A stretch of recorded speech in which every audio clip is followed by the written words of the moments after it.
Let us begin with morning in the ancient world, where wealth woke up very differently. For a poor ancient person, morning usually meant one thing. Work starts immediately. Fields, animals, water, grain, tools, markets, service, and a deep personal fear of bad weather. But for a rich ancient person, morning began with something extremely rare: space. And in the ancient world, space by itself was already a luxury flex. Space to sleep, store goods, receive visitors, separate family, servants, clients, and business. Space to look around and realize this entire room exists because your family has money. If you were a Roman noble, you might wake inside a domus built for comfort and reputation.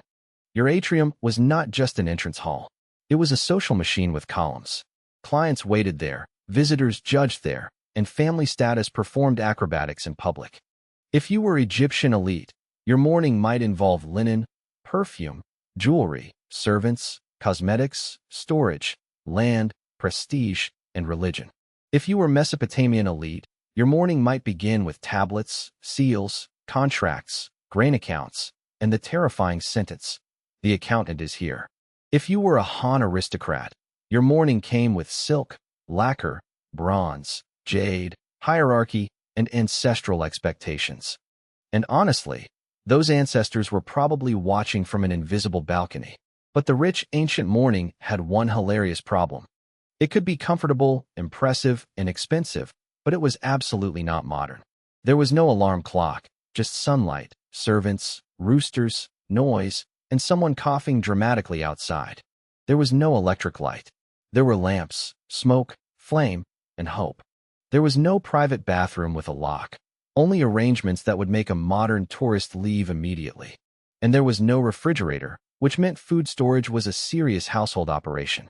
One of the biggest differences between rich and poor ancient people was not only money. It was time. Poor people spent much of life producing the basic ingredients of survival: food, fuel, water, cloth, labor, rent, taxes, repairs, more labor, and more taxes. The rich worked too, but their work had a very different flavor. They managed, commanded, negotiated, hosted, inherited, inspected, dictated letters, and looked busy near paperwork. A poor farmer might spend the entire day under the sun. A rich landowner might spend the day discussing that farmer's output with a scribe. That is a very different relationship with wheat. The wealthy could afford people who extended their hands, legs, memory, and patience. Someone cooked. Someone cleaned. Someone carried water. Someone cared for clothing. Someone watched the children. Someone guarded the door. Someone wrote records. And someone counted the grain. Someone made the house feel smooth, calm, and effortless. Which is funny, because effortless luxury usually means other people are making the effort nearby. In Rome, elite households could include many specialized workers, including enslaved people trained for domestic and administrative roles. So the rich person's simple morning could involve an entire human operating system. A poor person carries water. A rich person asks why the water is late. That is civilization, apparently. Daily life for the rich was layered. Behind every visible comfort was invisible labor. A rich ancient house was not just a house. It was a mansion, office, family headquarters, political lobby, storage system, theater, and emotional prison with columns. For the poor, home might be small, crowded, fragile, shared with tools or animals, and built around survival. For the rich, home became architecture with an ego. A Roman domus could guide visitors through atriums, reception rooms, dining spaces, gardens, paintings, mosaics, and status. The message was simple: you are entering the world of someone important. The front area of a rich house was often public-facing. Clients waited there, business happened there, and visitors silently asked, "How rich is this person?" And the house answered before the owner even opened his mouth. Columns, rich. Painted walls, rich. Mosaic floors, rich. Water feature, rich. Too many rooms, extremely rich. A poor person's house said, "Please protect us from the weather." A rich person's house said, "Please recognize my family's authority before I enter the room." In Egypt, elite domestic life could mean courtyards, gardens, painted surfaces, storage areas, perfume, linen, jewelry, and better food. In Mesopotamia, An elite house could also function like a business command center. That was not a cozy home. That was a spreadsheet with walls. In Han China, elite spaces displayed refinement through silk, lacquer, bronze, jade, screens, ritual vessels, and family hierarchy. But a rich house also made you very visible. Poor people might be ignored by powerful enemies. A rich person's house basically announced, "Here is where the wealth lives." Your house gave you power, but it also turned your private life into an open stage. Rich ancient people did not simply get dressed. They loaded themselves into a social announcement system. For poor people, clothing was practical first. It protected the body from heat, cold, dust, work, and basic modesty. For the rich, clothing still covered the body, but it also ranked the person. In Egypt, fine linen, wigs, cosmetics, perfume, collars, rings, bracelets, and gold ornaments could mark elite identity. A poor person entered a room wearing what they could afford. An elite Egyptian entered wearing enough shine to make the room reconsider its life choices. That jewelry said, "I do not carry stone, I know powerful people, and my family has resources." In Rome, clothing communicated rank, citizenship, gender, and social role. A toga was not just cloth. It was a wearable public statement. It was also proof that rich men have always been willing to suffer for status. In Mesopotamia, fringed garments, jewelry, seals, and administrative objects could signal wealth and authority. A cylinder seal could act as identity, authentication, and power in a clay tablet world. A poor person might own only a few garments. A rich person might own clothing that required cleaning, storing, folding, perfuming, repairing, and emotional support. In Han China, silk carried enormous prestige. Jade carried deep cultural value, associated with purity, durability, refinement, and elite status. So a Han aristocrat in silk and jade was basically a walking museum exhibit with ancestors judging the lighting. Ancient elite clothing was not just fashion. It was reputation with sleeves. Food shows inequality very clearly. A poor person thought, "Will there be enough?" A rich person thought, "Will this impress the guests?" That is the difference between survival and status. Most ancient people lived close to the food problem: harvest failure, bad weather, taxes, war, debt, transport, spoilage, and scarcity.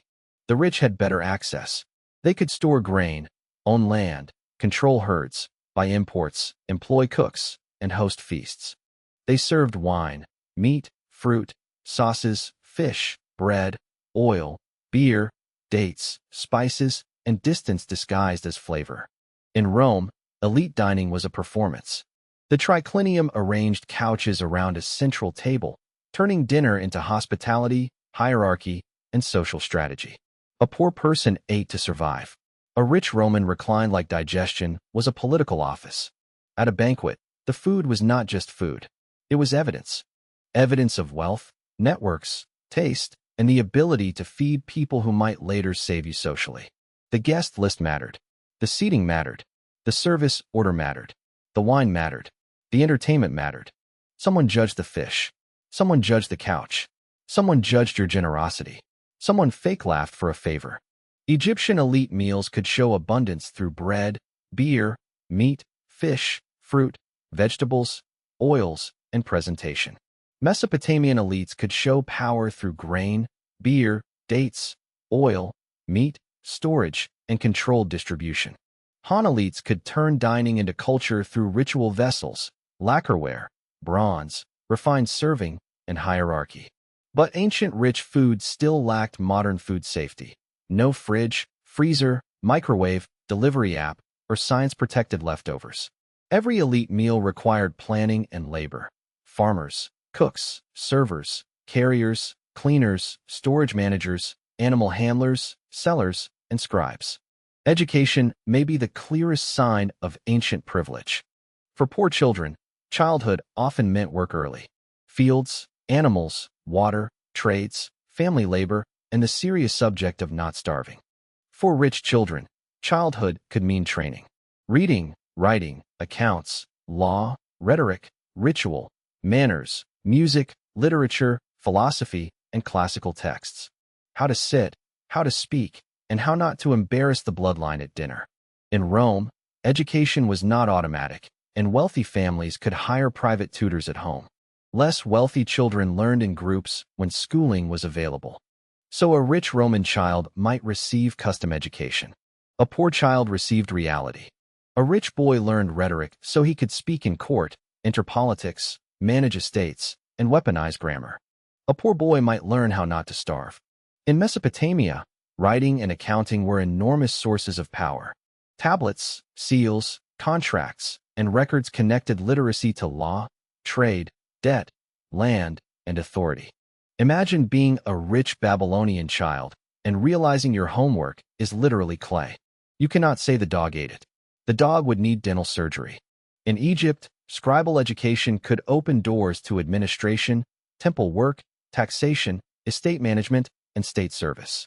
In Han China, elite education included family duty, moral discipline, classical learning, ritual behavior, and preparation for office. Elite girls could learn household management, textiles, ritual expectations, etiquette, music, family history, and marriage alliance posture.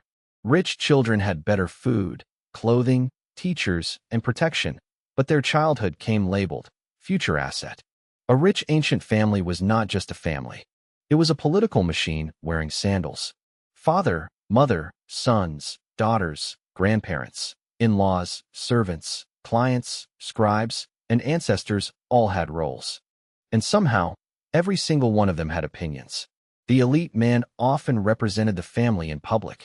He managed land, appeared in court, hosted guests, supported officials, arranged marriages, supervised finances, and smiled near dangerous paperwork. A rich man's life could look powerful, but power is also a schedule full of threats. Land dispute? His problem. Marriage alliance? His problem. Angry client, gossiping rival, foolish son? Definitely his problem.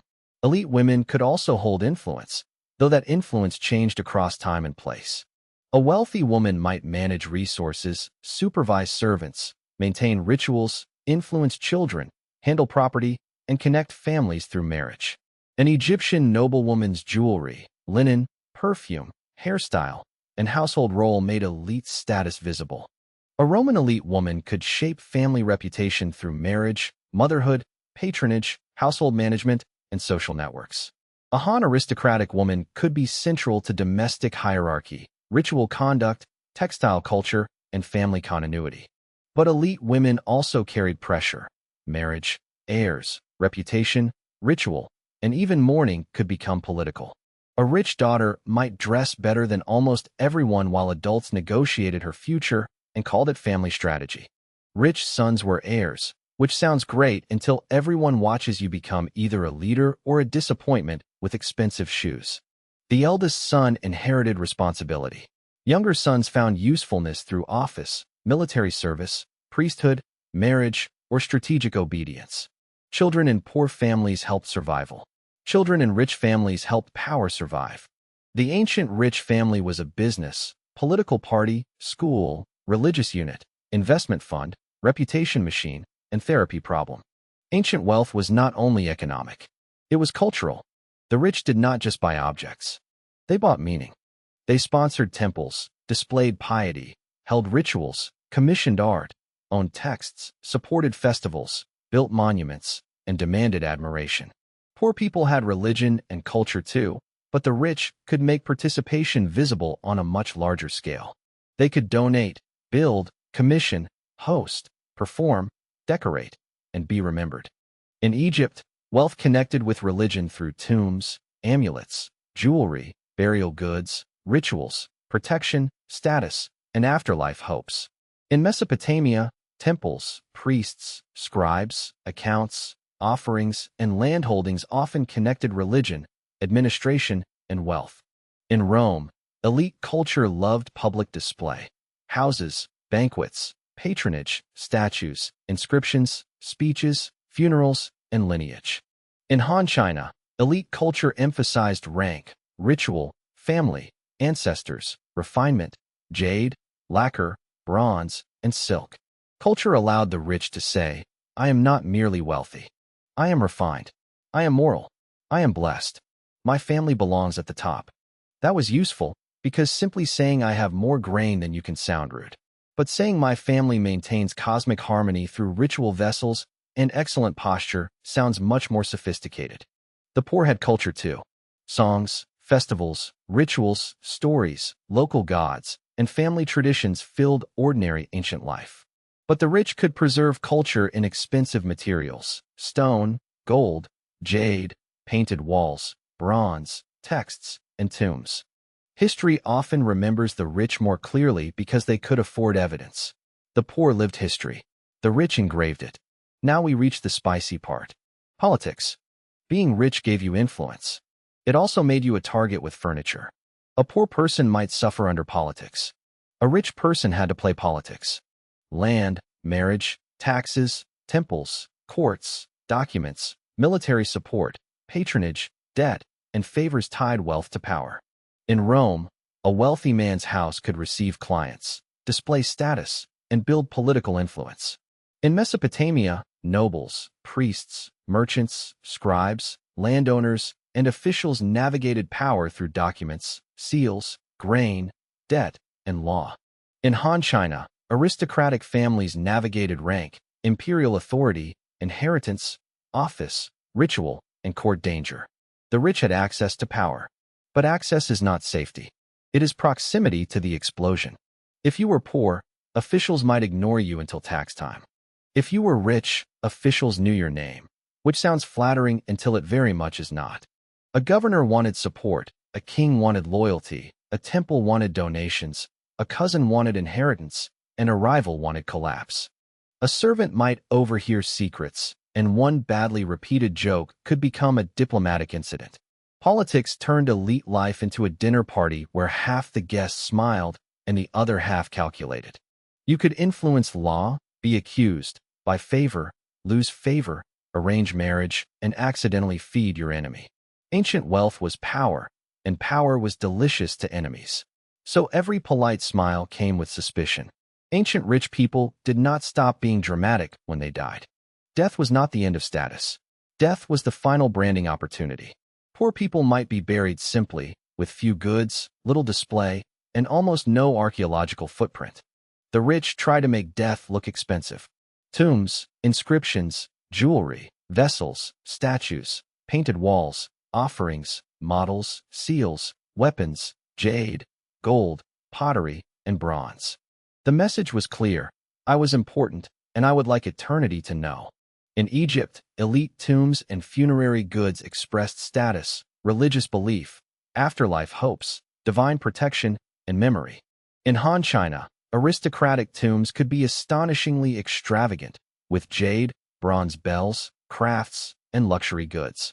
Jade carried ideas of value, purity, durability, and refinement. Some families basically said, add more jade. That was not a funeral. That was a luxury product launch for the afterlife. In Rome, tombs, inscriptions, monuments, and family memory preserved names, offices, virtues, and stone-based emotional pressure. In Mesopotamia, burial goods, seals, vessels, and household memory could mark identity and status. Death reveals the comedy of wealth. Build a tomb, fill it with treasure, write your name, paint your achievements, and pack afterlife luggage.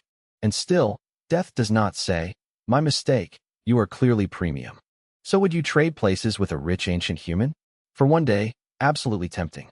For 1 year, the deal gets worse. No fridge, antibiotics, air conditioning, toilet, electricity, privacy, safe surgery, dentistry, germ theory, or mute button. Ancient rich people had luxury. Modern people have comfort. Gold is luxury. Clean water is comfort. Compared with the ancient poor, the rich ate better, dressed better, slept safer, learned more, influenced more, and left stronger evidence. But ancient wealth could not buy a light switch, toilet, vaccine, pharmacy, refrigerator, private room, or modern dentist. Final answer. Ancient rich people had gold, but modern people have refrigerators. The real treasure was indoor plumbing all along.